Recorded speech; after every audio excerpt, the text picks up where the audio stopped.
Winners Chapel International Nairobi invites you to join us at Shiloh 2020. Theme: Turnaround Encounters. Come full of expectation. 8th to 11th December 2020 as we broadcast live from Faith Tabernacle, Ota, Lagos, Nigeria, with the Bishop Dr. David Oyedepo, live on KBC Channel 1 and Radio Taifa from 10 p.m. to midnight. On the next episode, uzuiaji maambukizi ya virusi vya HIV kutoka kwa mama hadi mtoto ni miongoni mwa hatua ambazo serikali imechukua katika vita dhidi ya ukimwi hapa nchini. Je, ni yapi ambayo serikali imetekeleza kuafikia ufanisi huo? Mpango wa Linda Mama umesaidia sana. Sasa hivi wanajua chenye tu unahitaji ni your identity card. So wakija na ile card wanajisajili bila malipo yoyote. Tumeona wamama wengi wakikuja kupata watoto kwa hospitali. Kitu yenye ilitupea moyo, tukaambiwa sasa na mtapata mtoto. Mkifuata haya maagizo, mtapata mtoto mwenye ako negative.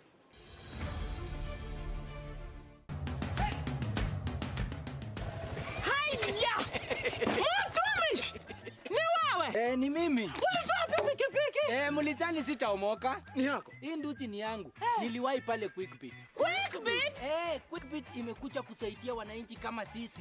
Nilinunua 399 shillings. Juu nilikuwa the lowest unique bidder. 399 shillings. Quickbit shilingi moja unaweza nunua pizza. Shilingi 2 unaweza nunua microwave. Shilingi 5 unaweza nunua hata gari. So tupeleke huko hata mtu aende huko. Jiunga na Quickbit ni rahisi. Enda kwenye M-Pesa, bonyeza paybill kisha weka business number 4032353. Kwenye account weka kodi ya bidhaa unayotaka na bidi yako ya chini zaidi. Kwa mfano TV 16. Kisha weka shilingi 20 tu kama idadi yako. Weka bidi yako pia kwenye www.quickbit.co.ke. Kumbuka, bidi ya chini zaidi ya kipekee ndio ununua. Quickbit, bidhaa bora kwa bei ya chini.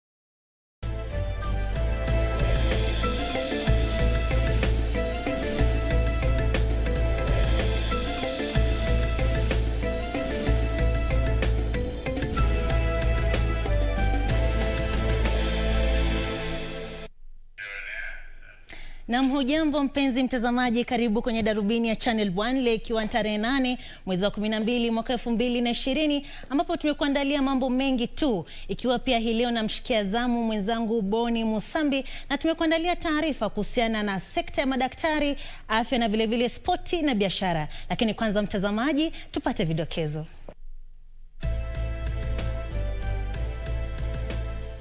We are dying not because we want.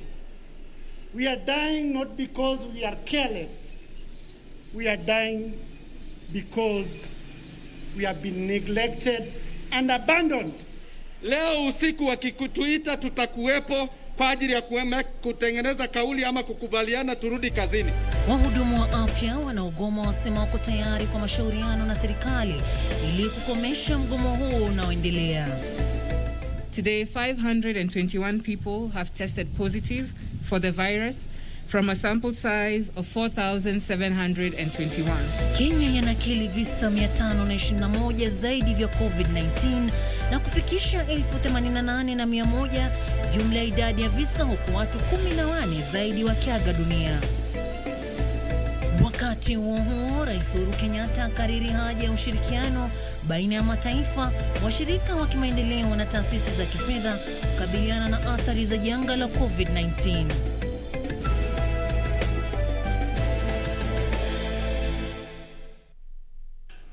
Naam, hujambo mtazamaji, na sasa karibu tuweze kukujuza taarifa hizo kwa ukamilifu.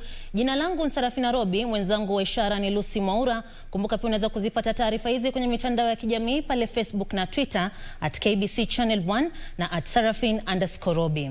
Mtazamaji, tukianza ni kuwa wahudumu wa afya wanaogoma wamesema wako tayari kwa mashauriano na serikali ili kukomesha mgomo huo unaoendelea. Maafisa wanaowakilisha wauguzi na matibabu wanadai kwamba wamepuuzwa, huku wakisema wataendelea na mgomo huo hadi shinikizo zao zitakaposikizwa.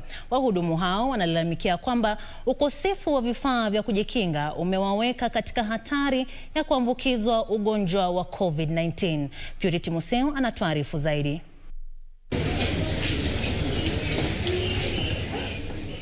Hili ni eneo la wagonjwa kusubiri kuhudumiwa katika hospitali ya matibabu maalum ya kaunti ya Busia. Wagonjwa hawana yeyote wa kuwahudumia. Wauguzi na matabibu wameungana na wenzao kwenye maeneo mengine nchini na kugoma kushinikiza masharti bora, huku serikali ikiwasihi warejee kazini. Some of us tuko na familia, wengine tuko single mothers na watoto. By January next year watoto wote wanarudi shule, hatujui tutafanya namna gani. We want to urge all our workers, even those ones who have not turned up to work today, that they consider coming back on duty so that the matters that they have raised, some of them have been addressed, some are still being addressed through various mechanisms. Wahudumu hao wa afya wamesema kuwa wana kazi nyingi na kwamba idadi ya wagonjwa ni kubwa mno. Sasa mimi niko tu hapa, mguu inaniuma, wasiwezi kanyaga chini. Sasa hizo anatuambia, hizo wamegoma, wananiambia mimi niende nyumbani. Na hii mguu sina vile naweza tembea.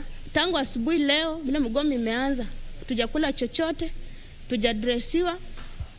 Sasa mguu inaasha, sina vile tunaweza fanya. Kuna nyanya yangu ni mgonjwa sana. Wagonjwa hapa wanatolewa lakini hawajapata nafuu. Na madaktari wanasema wajawalipa. Sasa sisi kama walipe madaktari, nani watatudumia? Na tuko na magavana. Na jijini Nairobi, wauguzi na matabibu walikusanyika katika uga wa Uhuru Park kutafuta mwingilio wa Mola na kuwakumbuka wenzao walioaga dunia. Maafisa hao walichukua fursa hiyo kuikumbusha serikali kuhusu jukumu lake la kuwakinga wanapoongoza katika vita dhidi ya janga la virusi vya korona. Kwa hivyo sisi kwa kauli moja wanataka tueleze, leo usiku wakikutuita tutakuwepo kwa ajili ya kutengeneza kauli ama kukubaliana turudi kazini. Lakini kwa sababu wameamua kwenda kwenye mgomo, serikali imeenda kwenye mgomo, haitaki kutatua matatizo zetu, basi tumesema tunataka kuwa join, tuende kuimba reggae na wao. Wahudumu hao wanaogoma wanalalamika kwamba wenzao wengi wanaaga dunia kutokana na ugonjwa wa COVID-19 kutokana na ukosefu wa vifaa vya kujikinga na bima ya matibabu. We are dying not because we want. We are dying not because we are careless. We are dying because we have been neglected and abandoned by the government and the employer, who should take care of us in our working places. Wanasema kuwa takriban wauguzi 26 na matabibu 10 wameaga dunia walipokuwa wakikabiliana na janga hilo lililoathiri ulimwengu mzima. Purity Museo, Darubini, Nairobi. Na mtazamaji, tukisalia kwenye masuala ya afya, ni kuwa Rais Uhuru Kenyatta amekariri haja ya kuwepo kwa ushirikiano wa karibu baina ya mataifa, washirika wa kimaendeleo na taasisi za kifedha katika kukabiliana na athari za kiuchumi na kijamii zinazotokana na janga la COVID-19. Rais Kenyatta alisema juhudi za kukwamua uchumi wa kimataifa hazitafanyika kwa haraka endapo mataifa ya Kiafrika hayatahusishwa kwenye harakati hizo, na kwamba bara la Afrika lazima lisaidiwe katika juhudi zake za kujikwamua kutokana na athari za ugonjwa wa COVID-19. Rais Kenyatta alisema hayo wakati wa makala ya pili ya kongamano la KUSI, akiongeza kuwa uchumi wa kimataifa hautaimarika haraka iwezekanavyo endapo washirika wa kimaendeleo pamoja na mashirika ya kifedha ya kimataifa hayatasaidia mataifa ya Kiafrika kujikwamua kutoka kwenye athari za janga la COVID-19. I call on them to provide the necessary resources, and that is especially our international development partners and international financial institutions, to complement those of our governments as we implement our post-COVID-19 recovery plans. Rais alitoa wito kwa mataifa ya Kiafrika kutafuta mbinu ambazo zitasaidia kukabiliana na athari za janga la COVID-19 na ambazo zinaweza pia kukwamua uchumi kwa manufaa ya raia wao. The current situation is not merely a crisis, but one which has provoked nations to rethink and to come up with new innovative ways of building our nations for survival. Fostering agility within our MSME sector will be instrumental in our Build Back Better program. Akitaja Kenya kama mfano, Rais Kenyatta alisema utawala wake umezindua mikakati ya kunusuru uchumi wa taifa kutokana na athari za corona. Alisema serikali itatangaza hatua mwafaka za kuimarisha uchumi. Kwingineko, Rais Kenyatta amewahimiza wanasayansi chipukizi nchini kutumia ujuzi wao ipasavyo na kuzindua uvumbuzi ambao unaweza kuletea taifa hili ufanisi wa kisayansi. I firmly believe that one of the great global inventions will be one whose roots lie in the fertile soils of this exhibition. Rais alitoa wito kwa wanasayansi pamoja na wahandisi chipukizi kujitolea kuhakikisha kuwa Kenya inakuwa kitovu cha uvumbuzi wa kisayansi na kiteknolojia. I am encouraged to note that the participants represent the full spectrum of our diversity as a country and as a continent. But particularly heartening is the participation of 2 special needs schools, despite this year's constraints, demonstrating truly that disability is not inability.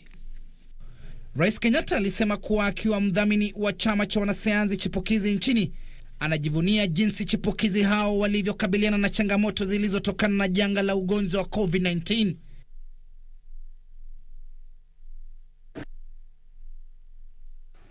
Na mtazamaji, tukiendelea ni kuwa wataalamu wa masuala ya kimazingira wameonya kwamba huenda kukazuka janga la kiekolojia kufuatia hofu kwamba maziwa Bogoria na Baringo huenda yakaungana kutokana na ongezeko la viwango vya maji kwenye maziwa ya eneo la Rift Valley. Wataalamu wanasema kuwa kuungana kwa maziwa yenye maji ya chumvi na safi kutasababisha janga kubwa ambalo litazorotesha hali. Tayari ongezeko la viwango vya maji kwenye maziwa hayo limeathiri familia, shule na biashara katika eneo hilo, huku taasisi husika zikitafakari kuhusu njia za kukabiliana na athari za mabadiliko ya hali ya anga. Ziwa Bogoria na Ziwa Baringo yameendelea kufurika kila uchao, jinsi ambavyo yamekuwa yakishuhudiwa kwenye maziwa ya eneo la Rift Valley kwa muda wa miaka 10 iliyopita, huku wataalamu wakisema hali hiyo inatokana na athari za mabadiliko ya hali ya anga. Hata hivyo, ongezeko la viwango vya maji kwenye maziwa hayo mawili huenda likasababisha madhara makubwa, kwani kuna hofu kuwa huenda yakaungana hivi karibuni.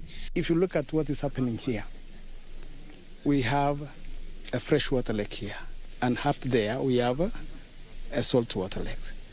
It is a phenomenon which is so dangerous that the ecosystem here can actually be destroyed. If we have the two lakes mixing, I'm assuring you, even the flamingos which fly from here to Lake Natron in South Africa will not be there. I think where we may have lost our way is in the preparedness. One of the things I've been very curious about is how over the last 10 years this lake has been rising. As long as I can remember, and across the Rift Valley, these lakes have been rising. What has been our response? Ongezeko la viwango vya maji kwenye maziwa ya eneo la Rift Valley tayari yamesababisha mzozo wa kibinadamu baada ya familia kupoteza makazi, biashara kuathirika na shule kusombwa na maji. Hali hiyo huenda ikazorota zaidi iwapo ziwa Bogoria lililo na maji ya chumvi na lile la Baringo lenye maji safi yataungana. Inakisiwa kwamba riziki za wakazi zitaathirika vibaya, na huenda hali hiyo ikasababisha ushindani zaidi wa rasilimali adimu katika eneo hilo. At this stage, what we really need is to take care of the communities that have been displaced. Where are they? Have they been relocated in a way that is dignified? Are the children in schools now? Where are they? I know this problem is a problem where when we bring our hands together, we shall be able to really mitigate and make our people live better lives. Kufuatia ushirikiano baina ya Kenya na serikali ya Uingereza ili kukabiliana na athari za mabadiliko ya hali ya anga nchini, Kenya itapokea ufadhili wa shilingi trilioni 1.7 katika kipindi cha miaka 5 ili kuwakinga wa Kenya kutokana na athari za mabadiliko hayo. So we've heard that 3,000 families have been displaced. There's over 6 schools underwater. The crocodiles are swimming around. It's beautiful, but it's deadly. And this is climate change at its most local. This is where the actions that man and woman have taken has negatively impacted on our environment, and people are suffering as a result, and we have to take action. Kamchimenza, Darubini ya Channel 1.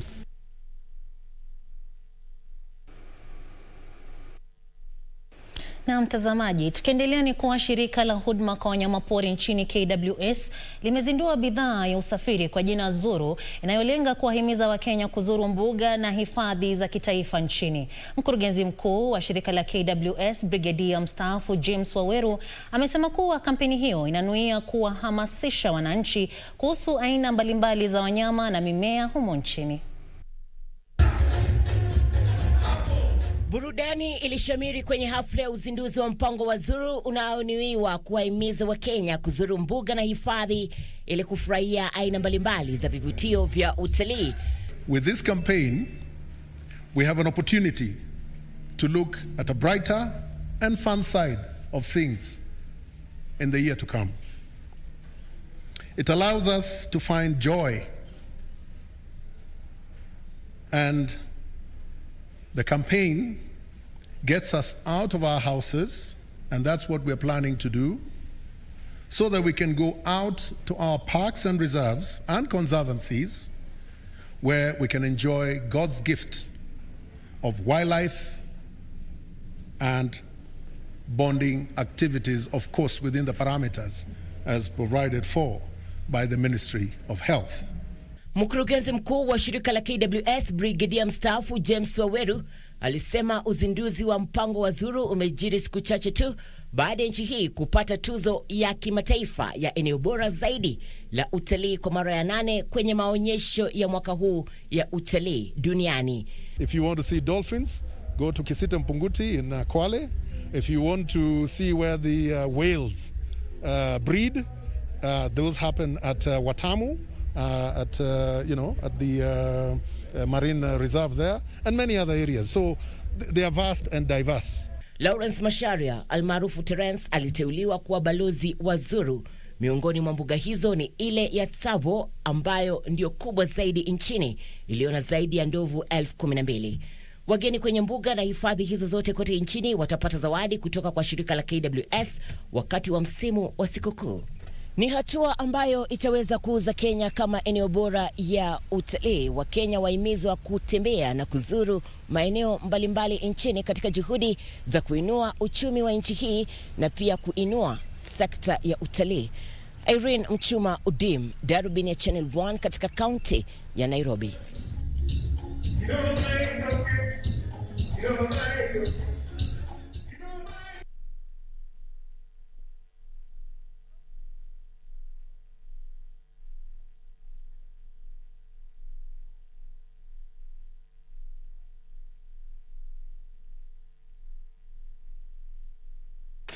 Naam, shukran sana Irene kwa taarifa hiyo. Mtazamaji, tukiendelea ni kuwa washukiwa 4 wa ujambazi wameuawa kwa kupigwa risasi na polisi mjini Nakuru. Washukiwa hao walikuwa kwenye genge la watu 6 waliojaribu kukabiliana kwa risasi na polisi waliposhindwa nguvu. Wengine 2 walifanikiwa kutoroka. Wakati huo wakazi wa eneo hilo la Kibokoni katika kaunti ndogo ya Malindi wangali wamekumbwa na mshangao kufuatia kisa cha kuhuzunisha ambapo mwili uliokuwa umeoza wa mwanamume wa umri wa miaka 80 uligunduliwa kwenye kichaka kimoja takriban juma moja baada ya kutoweka.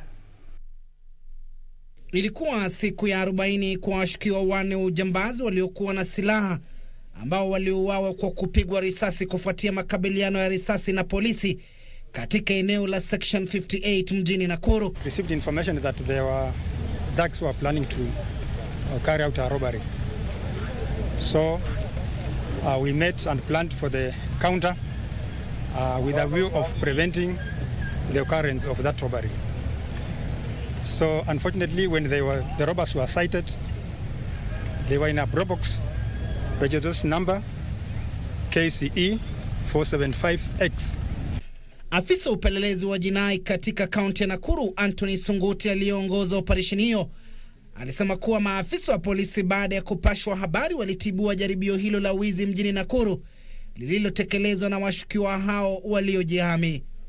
You can see our officers which were in our GK vehicle. The one right behind me here sustained gunshot bullets. It was shot at by the robbers, and the officers challenged them. Alisema kuwa majambazi hao walifuatwa kutoka Nairobi baada ya polisi kunasa mawasiliano yao ya simu. Wengine wawili walifanikiwa kutoroka wakiwa na majeraha ya risasi. Kwenye operesheni hiyo polisi walipata bunduki moja ya kujitengenezea, simu ya mawasiliano ya polisi, pingu na risasi. Maafisa wa polisi wameanzisha uchunguzi kubaini utambulisho wa washukiwa waliouawa na kuwasaka wawili waliosalia. Wakazi wa eneo la Kibokoni katika kaunti ndogo ya Malindi wamekumbwa na mshangao kufuatia kisa ambapo mwili ulioza wa mwanamume wa umri wa miaka 80 uligunduliwa kichakani baada ya mzee huyo kutoweka kwa takriban wiki mmoja. Jamaa za marehemu Luwali Karisi walisema kuwa aliondoka nyumbani akiandamana na mzee mmoja wa kijiji kwenda kuchukua marupurupu yanayotolewa na serikali mara 2 kwa mwezi kwa wazee Alhamisi iliyopita, lakini hakurejea nyumbani. Mzee huyo wa kijiji amesema walipoteleana na Luwali aliposema anaingia kichakani kujisaidia. Baada ya pale ule mzee alipoachana naye, kwa sababu alimwaga ule mzee walikuwa pamoja kwamba wanaenda kukojoa, tena hakurudi. Tukamtafuta kwa hizo siku zote, tulikuwa tujaipata habari mahali popote kwamba amepatikana. Na leo nimemuona, hali yake si mzuri, na nadhani nahisi tu kwamba ni yeye.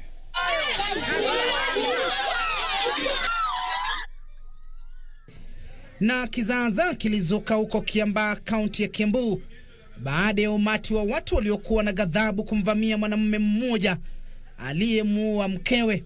Umati huo ulitaka kumuua mwanamume huyo wa umri wa miaka 56 anayeshutumiwa kwa kumdunga mkewe kisu. Kamanda wa polisi wa Kiambaa Michael Moshiri aliyedhibitisha kisa hicho alisema kuwa mshukiwa huyo huenda alitekeleza kitendo hicho baada ya kutumia mihadarati.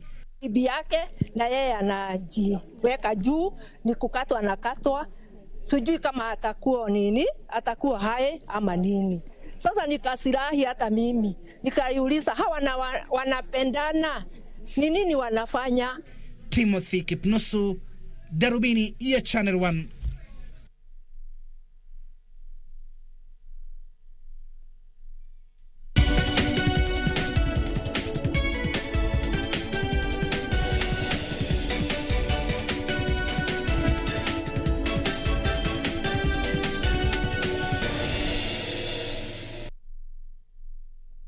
Na mtazamaji, na sasa karibu kwenye safu ya biashara. Makundi zaidi ya nzige yanatarajiwa kuvamia maeneo ya pwani mwishoni mwa juma hili kulingana na ripoti za uchunguzi za serikali. Katibu katika Wizara ya Kilimo Profesa Hamadi Boga hata hivyo ameelezea imani yake kuwa Kenya imejiandaa kukabiliana na wadudu hao baada ya kupata mafunzo kutokana na uvamizi wa mwaka uliopita. Alisema kuwa hali ya usalama nchini Ethiopia na Somalia imetatiza juhudi za uchunguzi. Kwa hizi na habari nyingine, huu hapa ni mkusanyiko wetu wa taarifa za biashara. Makundi ya nzige yameripotiwa kwenye kaunti za Pwani, huku Kilifi na Lamu zikiathirika zaidi. Hali hii haikuwa inatarajiwa, kwani uchunguzi katika eneo la katikati ya Somalia ambako makundi hayo yanasemekana kutoka ulitatizwa na magenge ya magaidi wanaodhibiti eneo hilo. Hata hivyo, maafisa wa Wizara ya Kilimo wamesema kuwa uchunguzi umeimarishwa na wanatarajia kwamba makundi zaidi yatavamia eneo hilo. I don't know what is hiding in Somalia. That is my biggest worry. We get some pictures of young adults who are about to fly, and we are getting indications that by maybe weekend they could already start arriving. Wakati huo huo, biashara ndogo ndogo sasa zinaweza kupata shilingi bilioni 3 chini ya mpango wa kudhamini mikopo kuanzia kesho, huku Wizara ya Fedha ikinuia kupunguza hatari zinazokabili biashara ndogondogo na zile za kadri ambazo kwa muda mrefu zimekabiliwa na changamoto katika kupata mikopo kutoka kwa taasisi za kifedha kutokana na wasiwasi kwamba huenda zishindwe kulipa mikopo hiyo. Pesa hizo zitatolewa kupitia benki 7 ambazo ni KCB, Stanbic, Absa, Benki ya Ushirika, NCBA, Benki ya Credit na ile ya Diamond Trust. But we want them to be graduate from where they are to higher businesses, to industrialize, to become manufacturers for the benefit of our general economy. Not only to grow but also create wealth and better lives for themselves and for the rest of the Kenyans. Working together between the National Treasury and the financial sector, there isn't really other way. And maybe what we need to do is pushing back on the SMEs, because a lot of interventions have continued to be put. Serikali imeibua wasiwasi kuhusiana na kugawa ardhi vipande vidogo vidogo, hali ambayo imesababisha kupungua kwa uzalishaji chakula. Wizara ya Kilimo imekariri miito ya kuratibiwa kwa sera ya utumiaji ardhi ambayo italinda ardhi ya kilimo kutokana na kugawa vipande vidogo vidogo au kutumiwa kwa sababu nyingine. Most of our arable land is also where we settle. A good example is most of our coffee comes from Kiambu, but you can see Kiambu is under siege from the different towns that are growing into it, to the extent that land is being turned into real estate. And the same thing is happening in Trans Nzoia and Uasin Gishu and some of the high potential areas.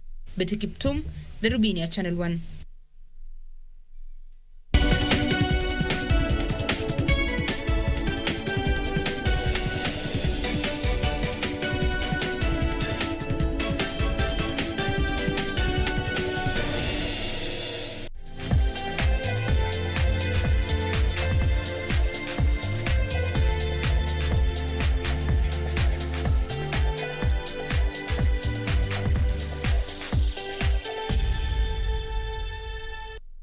Na mtazamaji, na sasa karibu kwa hizi za spoti. Shirikisho la raga humo nchini KRU limefichua rasmi orodha ya wachezaji wapya ambao wamesajiliwa kwa vilabu tofauti kabla ya kung'oa nanga kwa msimu mpya Januari mwaka ujao. Kilabu cha Kenya Harlequin kimeongoza kwenye orodha ya vilabu ambavyo vimewasajili wachezaji wengi baada ya kuwasajili wachezaji 7 wapya. Impala Saracens na Kabras Sugar vimewasajili wachezaji 5 na 6 mtawalia. Kufuatia mkurupuko wa virusi vya korona vilivyovuruga ratiba ya michuano ya shirikisho la raga humo nchini KRU, vilabu tofauti vilangazia macho uimarishaji wa kikosi kabla ya kung'oa nanga kwa msimu mpya ambao utaanza Januari mwaka ujao. Wachezaji 4 waliokuwa wakichezea timu ya Homeboys, Joshua Tisanga, Elvina Sena, Emmanuel Mavala na Philip Ikambili, sasa wamesajiliwa na kilabu cha Kenya Harlequins.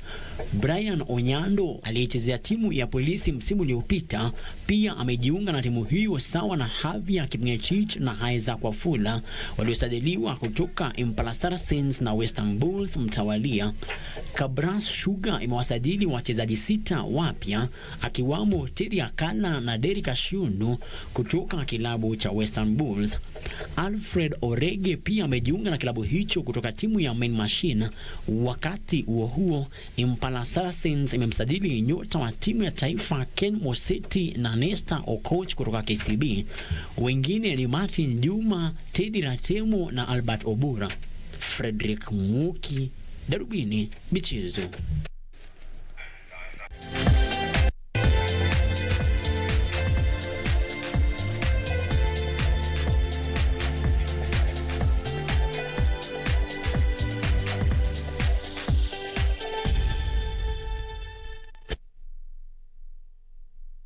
Na mtazamaji, kufikia hapo ndipo tunatamatisha Darubini ya Channel 1 hii leo. Nimeona wengi tumekuwa mkifuatilia taarifa zetu, akiwemo Dr. Shemo Geto kutoka Fedha amesema amekuwa akifuatilia taarifa zetu, pia Juliet Kachwea, Joseph Butorire kutoka Kampala Uganda, Nyangoha Samson, Joseph Karori, Augustine Mwongela, Joseph Butorire pia kutoka Kampala Uganda. Tunasema shukrani za dhati. Kufikia hapo ndipo tunatamatisha. Nimekuwa wako Sarafina Robi, mwenzangu wa ishara ni Lucy Mwaura. Mariambo anakuletea hali ya hewa. Kuwa na usiku mwanana.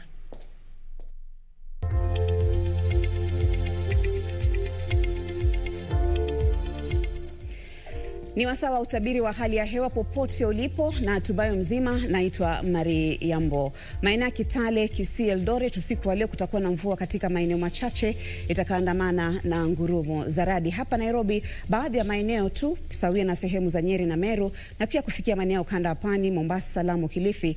Hapo tunatarajia pia mvua katika maeneo machache usiku wa leo. Hali itakuwa ni sawia hapo kesho, ambapo maeneo ya ukanda wa Pwani kutakuwa na hali ya mvua katika maeneo machache, hususan sehemu za Lamu, maeneo ya Malindi na vile vile Mombasa.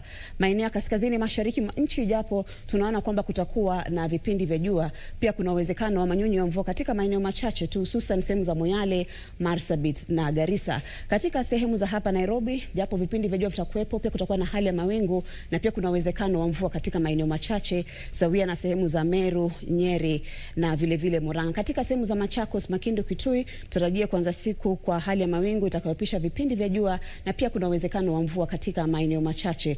Tukiangazia hali itakavyokuwa nyakati za alasiri, na ni kwamba mvua itaweza kuenea katika maeneo mengi tu. Hapa Nairobi kutakuwa na hali ya mawingu, pia kuna uwezekano wa mvua sawia na sehemu za Nyeri na Meru. Kanda Pwani hali ni ya mvua unavyoona, na ni kwamba sehemu za Mombasa, Lamu na Malindi tarajie kuwepo pia kwa mvua katika maeneo machache. Kaskazini mashariki mwa nchi kutakuwa na vipindi vya jua, lakini maeneo ya Garissa kuna uwezekano wa mvua. Katika sehemu za Machakos, Makindu, Kitui na viungani mwake tarajie mvua katika maeneo kadhaa, ilhali katika sehemu za Kakamega, maeneo ya Vihiga, Busia na viungani mwake vile vile kutakuwa na mvua na kufikia katika sehemu za bonde la Ufa. Tuangazie viwango vya joto ambavyo vitakuwa kati ya nyuzi 35 katika maeneo ya Lodwar na Mandera. Hapa Nairobi tutafikia nyuzi 24, 33 katika maeneo ya Garissa, 31 katika maeneo ya Lamu. Na basi kwa hayo machache natamatisha utabiri wa hali ya hewa. Tupate sasa hali itakavyokuwa katika maeneo mengine duniani. Kwaheri.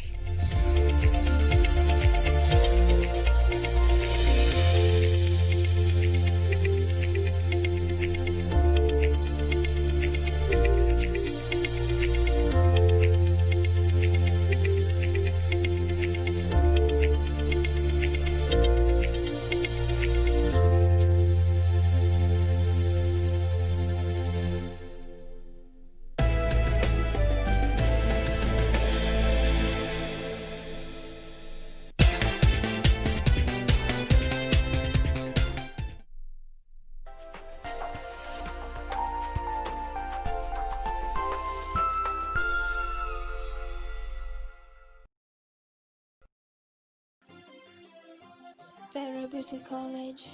Vera Beauty and Fashion College, with branches in Nairobi, Eldoret, Thika and Meru.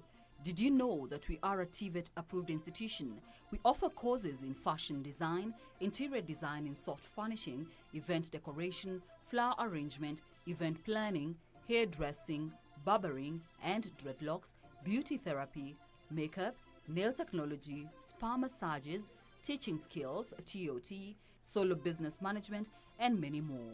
Register now and visit our website on www.verabeautycollege.com.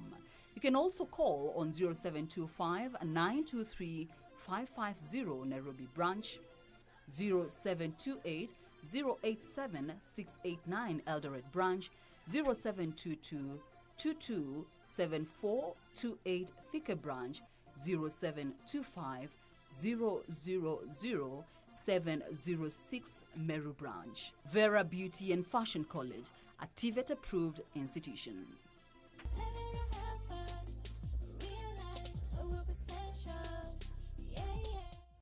Moharata Food Limited manufacturers, supplies and installs a variety of agri-machinery including Mudokoi and maize hullers, vertical and horizontal mixers, maize sheller and grain threshers.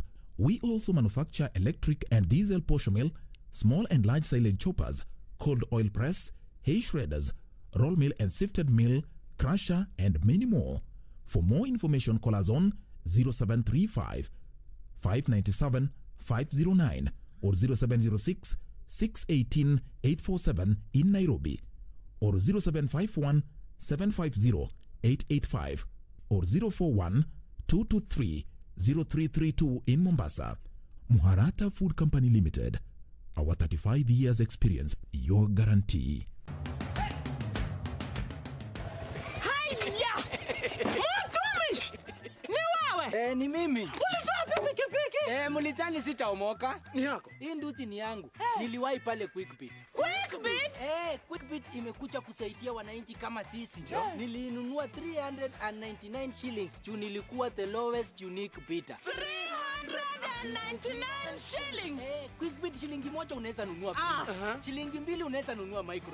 Shilingi 5 unaweza nunua hata gari. So tupeleke huko hata mtu aende huko. Jiunga na Quickbit ni rahisi. Enda kwenye M-Pesa, bonyeza paybill kisha weka business number 4032353. Kwenye account weka kodi ya bidhaa unayotaka na bid yako ya chini zaidi. Kwa mfano TV 16. Kisha weka shilingi 20 tu kama idadi yako. Weka bid yako pia kwenye www.quickbit.co.ke. Kumbuka, bid ya chini zaidi ya kipekee ndio hununua. Quickbit, bidhaa bora kwa bei ya chini.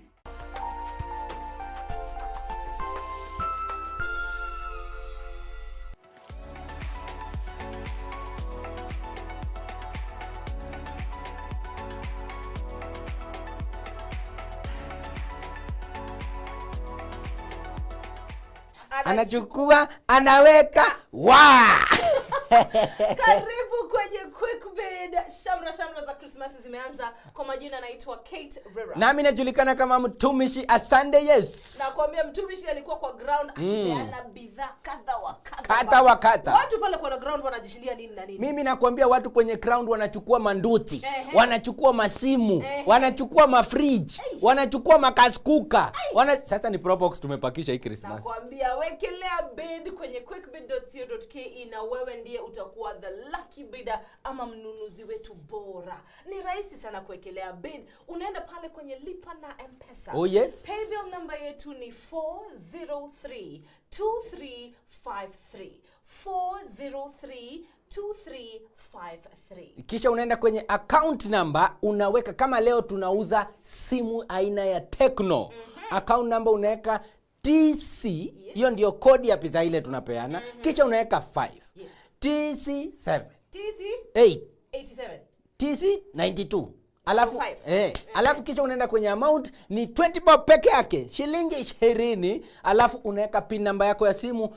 Kisha message inaenda na utapokea SMS kutoka Quickbit ikikuambia wewe ni mnunuzi bora au la. Ikiwa ni mnunuzi bora utaambiwa hongera.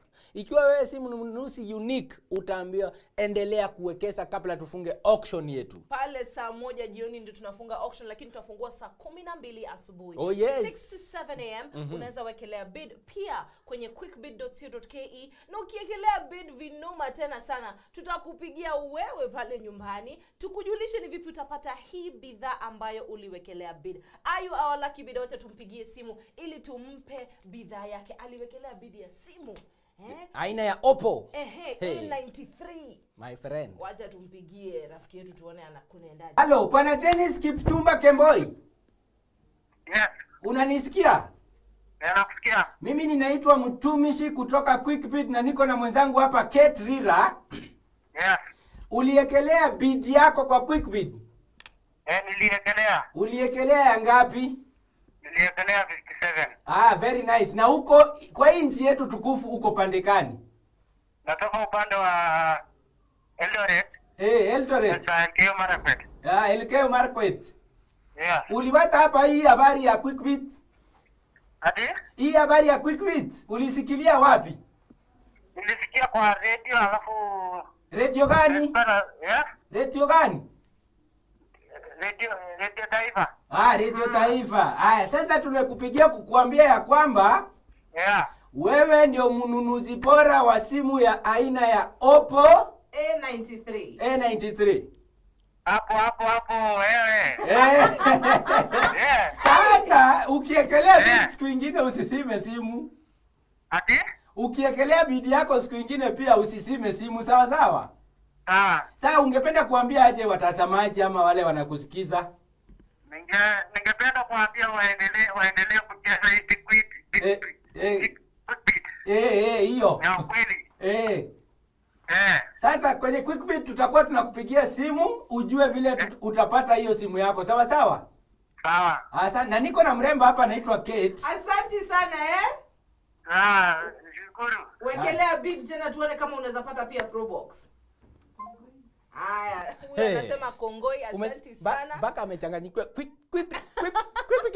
Hivyo ndio tunakupigia haraka tunakupa bid yako na tunakuletea mahali ulipo, ama tuna make sure inakufikia. Hiyo ni hivyo ndio quick bid inavyofanya. Na acha kwambie pia tuko na Tecno Camon C3 ambayo tunakupa wewe ukiwa nyumbani. Ukiwekelea bid pale kwenye Tecno Camon C3 quickbid.co.ke utapata bidhaa hii. Alafu pia unaweza enda pale kwenye lipa na M-Pesa.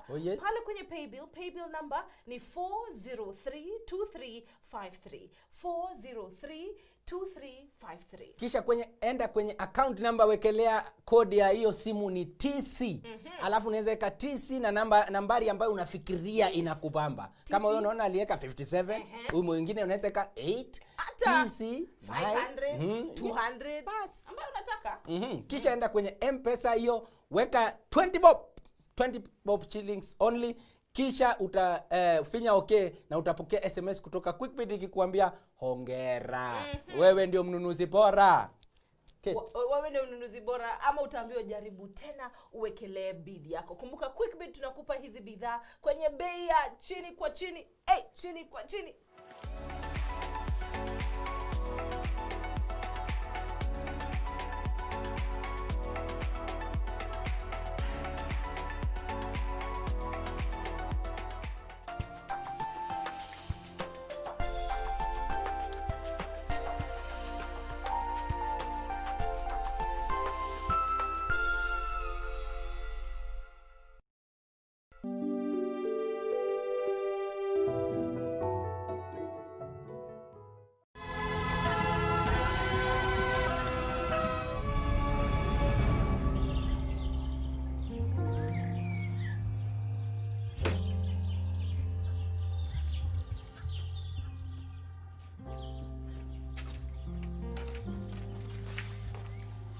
Where were you last night? I sent a text to say I was safe. That doesn't answer the question. I'm too old for this conversation. Why? Because of what Wanjala said? I get that you're going through a hard time, and I get that you're trying to make amends. But what I want right now is to shower and get to work. All right.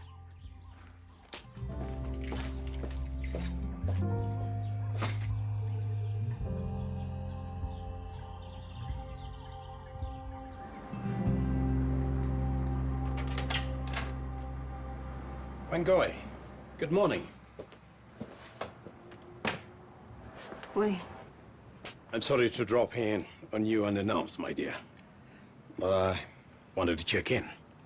Check in. After what happened during the vows. We are fine. Thank you. Angela? He's doing great. Well, I feel a little silly standing here. Why? I wanted to ask if Amani could come for a play date with my granddaughter. Sorry? Well, my daughter-in-law was completely taken by Amani. She thinks that Amani and my granddaughter will like each other. Shouldn't your daughter-in-law be here to ask me herself? She is shy. And sometimes I like to handle things myself. I could have the girls picked up after school. It will be a great change of scenery for Amani. I'll talk to Amani. Excellent.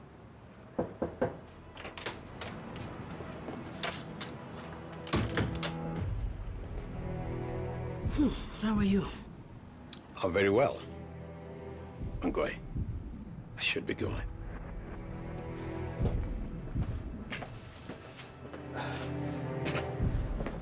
Please assure Ira that there is no judgment on my part or my wife's. We will stand by her. I'll tell her.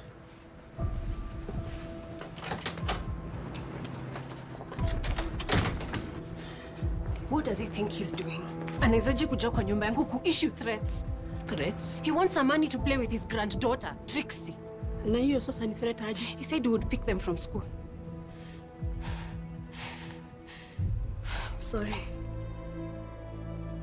I'm just a bit tense. Unajua vile mambo imekuwa. Chai? Tafadhali.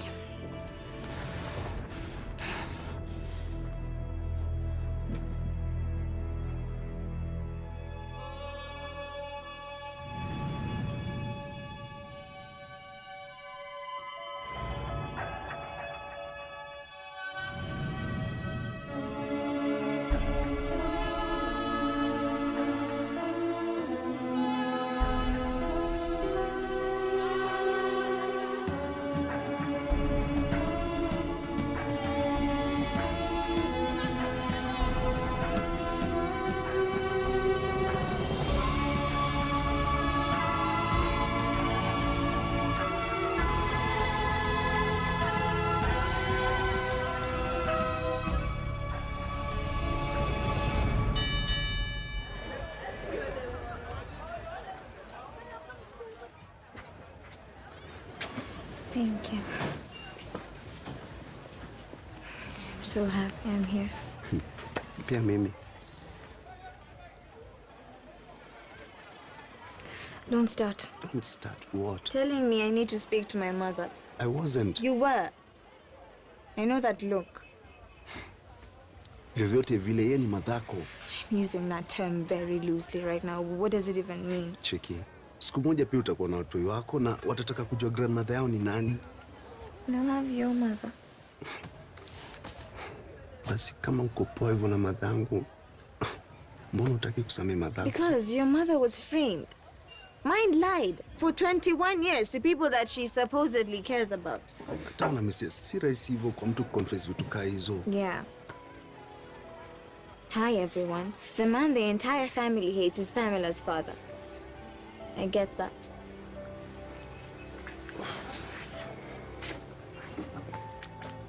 Utarudi job?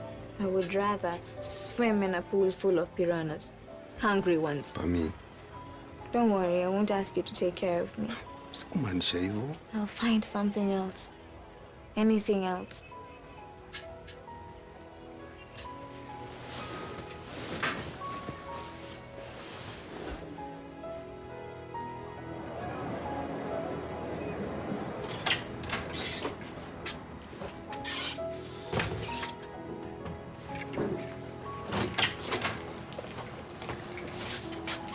Good morning. Good morning. I can't believe I spent a night at the gym. Not much of a camper? In a gym? No. You? You don't even want to know the places I've slept in. You mean outside of bullfighting in Spain? The meeting? I am locking the deal to have the fight here. And? Partnering with them so that Chico can be signed under corner. Good, because I won't take no for an answer. You having second thoughts? Actually, I was thinking, I used my name to get the deal in the first place. I didn't know it still had so much clout. Well, your dad was a force to be reckoned with. You know, I spent my life trying to impress him, to get his approval. I wanted to be all girly like Pammy, the one he spoiled rotten. But I also wanted to be like Wanjala, the boy he always wanted. So you compared yourself to them? All the time. Ironically, I was... His only real child. But guess what? What? None of that will hold you back now. I still see him, Patrick. I still want to get his approval. Look, he gave you his approval when he left you this gym.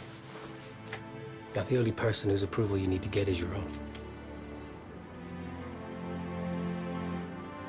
I don't know kama nitaendelea na hii kesi. Unaniambia ni kuhusu huyo mama. Would you rather I lied to you? I'd rather you did your job. Hakuna mambo mengi sana. Sitaki kumwona. Achana na yeye. But you have to see this case to its completion. Yes. Am I clear? Yes, sir. You're not the first undercover agent to develop feelings for a subject. Na utakuwa wa mwisho. Suck it up. Where are we with the boy? Resistant for now. Keep at him. Remember, we're on a clock. All right? This boy knows a lot of things. And we are not the only ones who will want him. There's a reason we have put you in this case. And nakuamini, you can do this.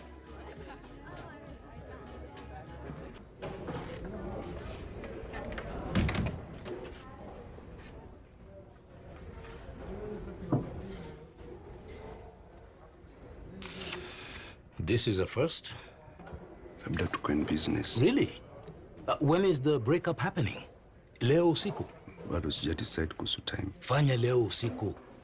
People are most vulnerable at night. Lakini lazima unihakikishie madhangu atakuwa freed. Simon, uniamini? Too bad, because I call the shots. Labda, lakini sasa mimi ndo niko katikati ya wewe na Pami.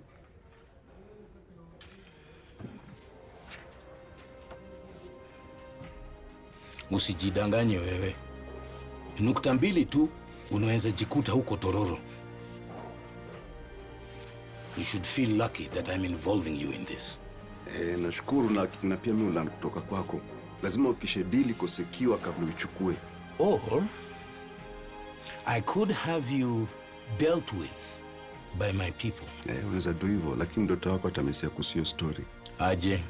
Kweli ujitokeza na kimesia hata kusamehe. Cheki, kitu tu nataka ni security. Mimi siwezi kucross. Na nikicross, unajua vile utanisort.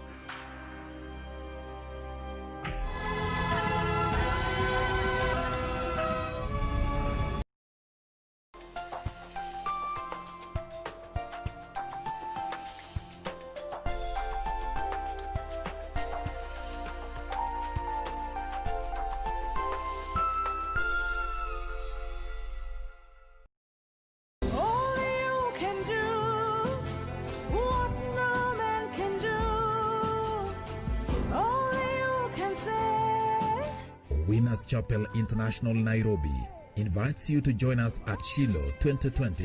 Theme: Turnaround Encounters. Come full of expectation.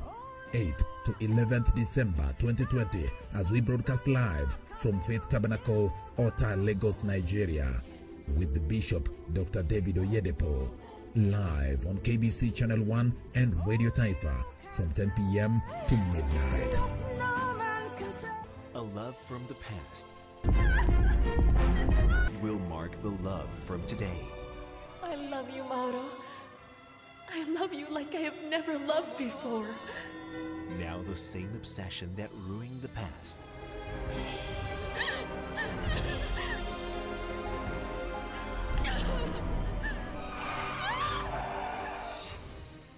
will try to destroy the present.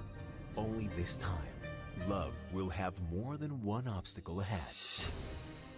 I need a doctor to tend to her right away. Please, miss. A doctor. Call a doctor. Loving you is all I want.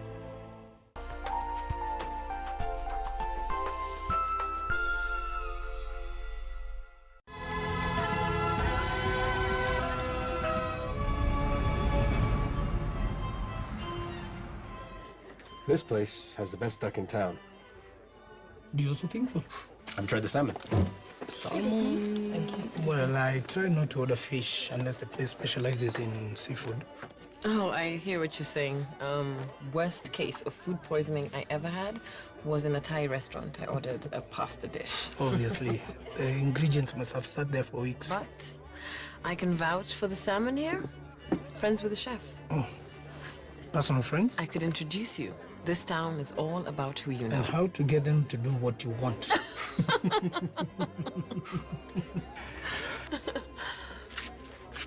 I'll have the duck, please. Duck, please. Duck for me? I will have the salmon. Yeah. I mean, a man's got to live, huh? True. But sometimes I prefer the tried and tested. Kind of reminds me of Connor. You think Connor is tried and tested? Absolutely. The gym has been through the toughest times. Yeah, I have a lot of respect for that. I mean, how you've constantly risen up despite your challenges. We have good people on our side. To us, it's more than just a gym. It's a way of life.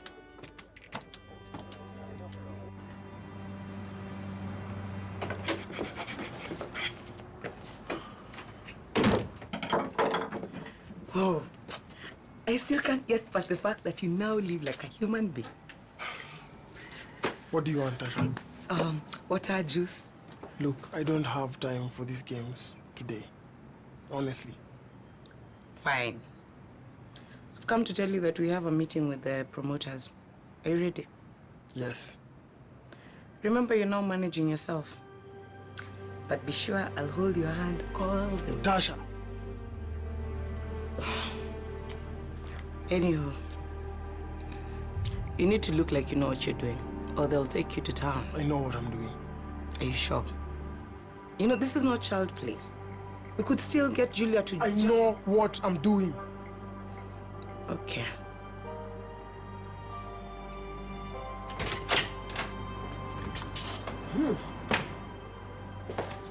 I can't believe I've done it. Umefanya nini? My midwife course. Nasoma zile material wamenipatia. Hiyo ni vizuri. It is, si ndio? Finally, nafanya kitu ya maana na maisha yangu. Ile kitu tu iko, nitakuwa nasafiri sana. Utakuwa sawa na hiyo? Niko sawa na hiyo. You could sound more excited. You could go and talk to Aira. Ala. Kwa hivyo, huwezi nifurahia kwa sababu ya Aira. Na kufurahia. Lakini utaendelea kwa muda gani kuignore rafiki yako kwa wakati kama huu? I don't want to talk about it.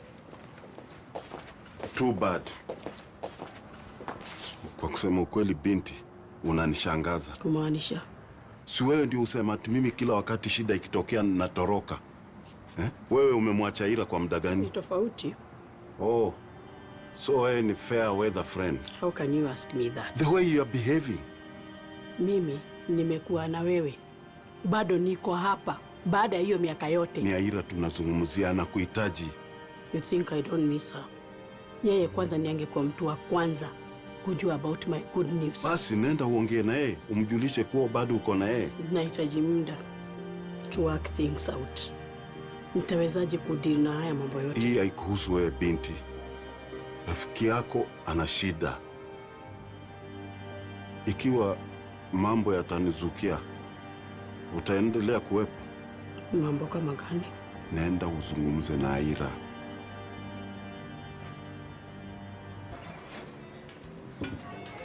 You are all over the place. Nini mbaya? Hakuna. Lakini ile evidence yako bado naishughulikia. You're wasting my time. Okay, ni hivi kuna msee ameenda missing.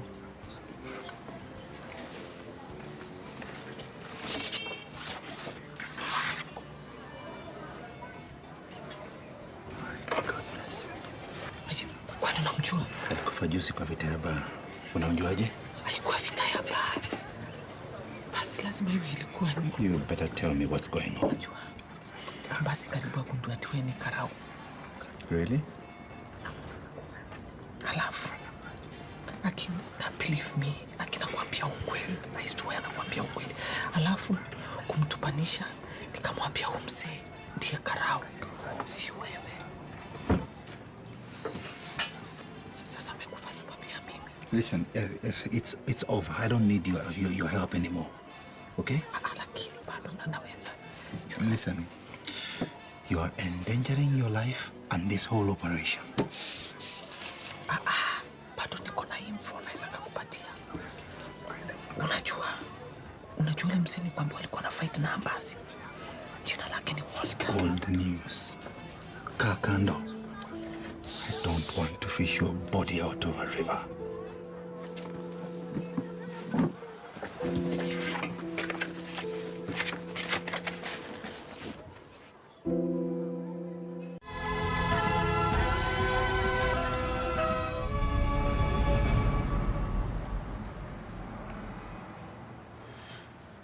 And the rhino said, I'll build my big blue boat to cross the river. The boat was orange, Mommy, not blue. Sorry, orange. And the boat was not built by the rhino. It was the elephant. Hey, Pumpkin. Come here. Yeah. Sasa. You're home. Kwani kuna kitu happen? Amani, please go to your room. Daddy and I need to talk. I want want to stay here. Hey, I'll be with you in a little bit, sir.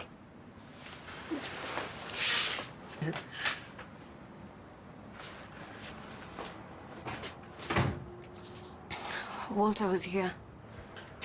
Walter? Alisema Amani anaweza enda kucheza kwake na grandchild wake. It was a threat, Wanjala. No, Ibu.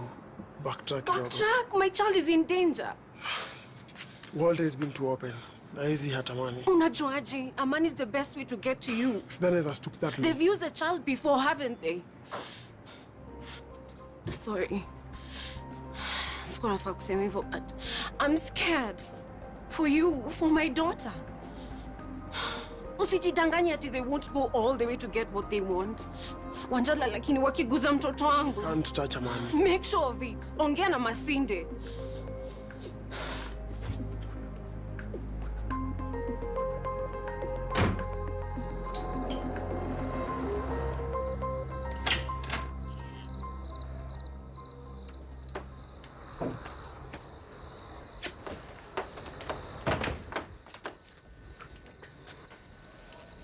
Takuwa hapo nje nikihesabu magari.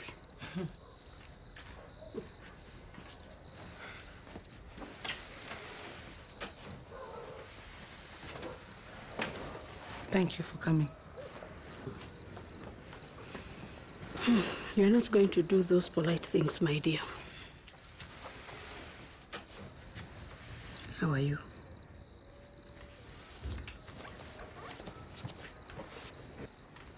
Not so good. How are you? I'm fine, actually. I'm happy to hear that. Come here.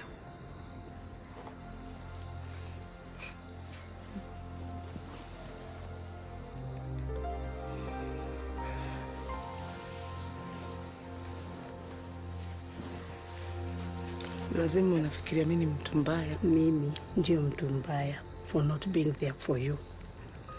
If you had lied to me about the father of your child, ninge react in the same way. I'm sorry. I didn't mean to mention children. Don't be silly. Since when do we walk on eggshells when we are around each other? I wish ningejua mnakuja, ningepika chakula. Tunaweza pika pamoja. Chapati, dengu, chicken stew. That sounds nice. Chakula uponya kila kitu na binti yuko hapa. Kila kitu itakuwa sawa. Sina hakika. I messed up. We all do. Are you sure you're not judging me? I'm shocked, disappointed. Lakini ulifanya uamuzi ulioamini ni mzuri wakati huo wako. So, kila kitu itakuwa sawa, twende.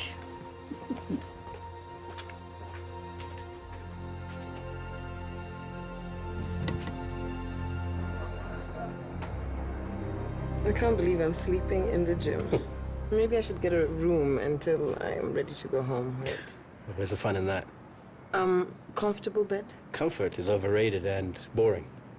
And you, my dear, are not boring. Anyone who knows me will tell you. I live the sedate life of a 50-year-old woman. Then they don't know you. Hey, well done on that deal, by the way.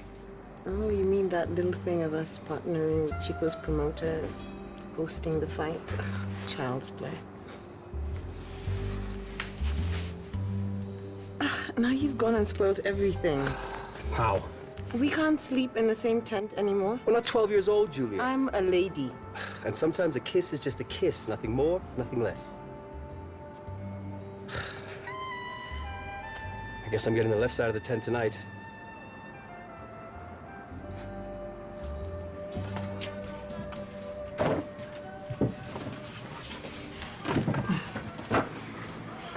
Asante kwa kunimiti.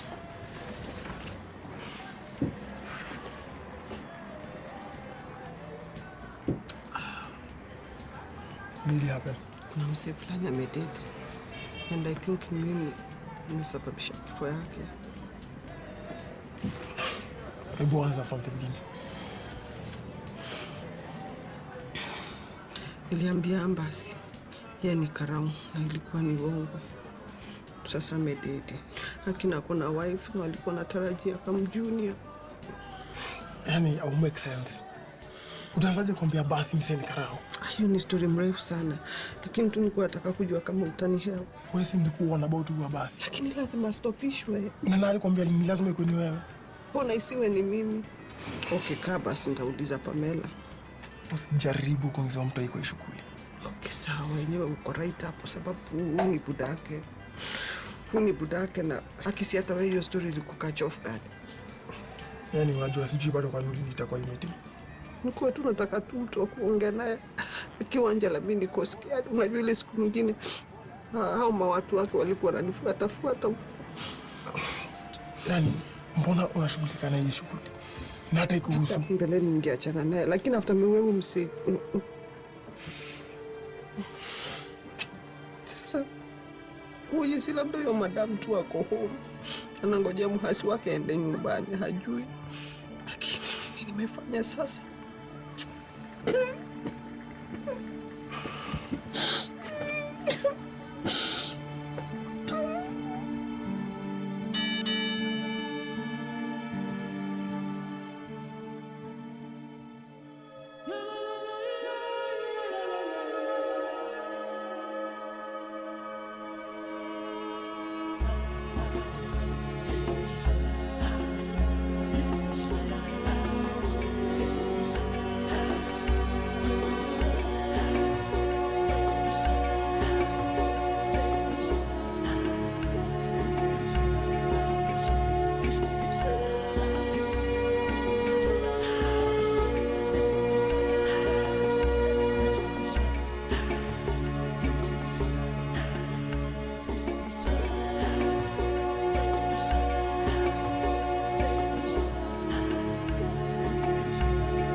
When the world changed, it made us go back to the simple joys and love the little things even more, like serving up your best, eating together, and sharing more. Now, we'll take nothing for granted and always remember to taste the simple joys.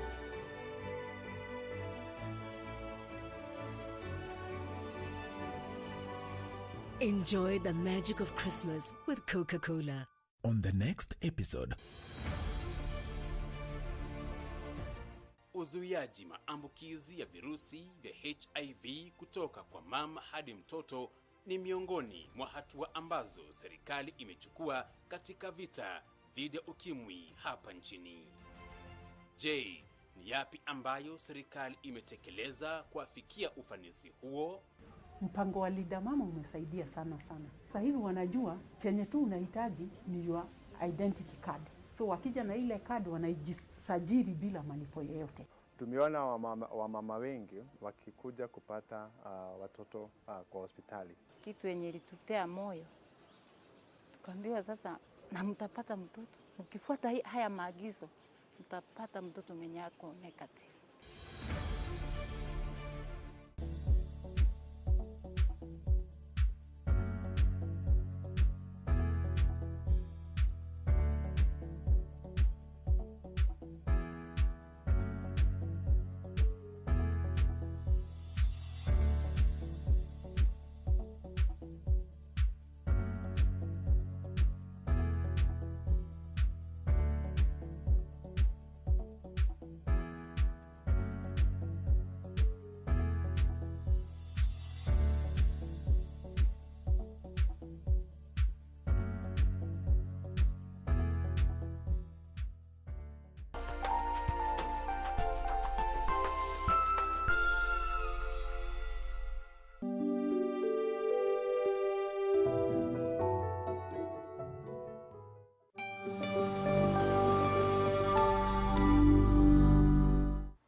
paraíso conocimos. With Ramon.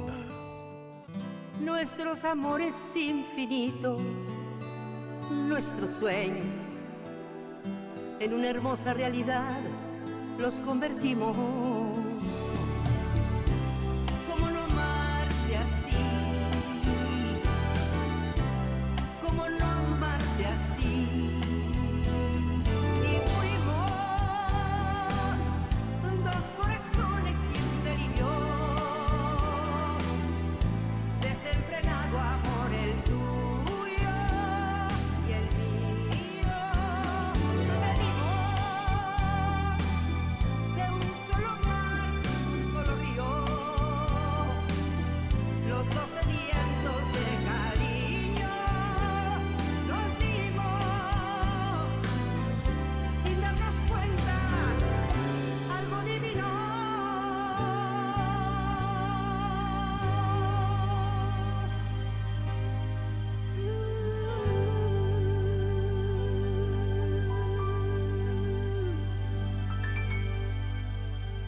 Black 15? Congratulations.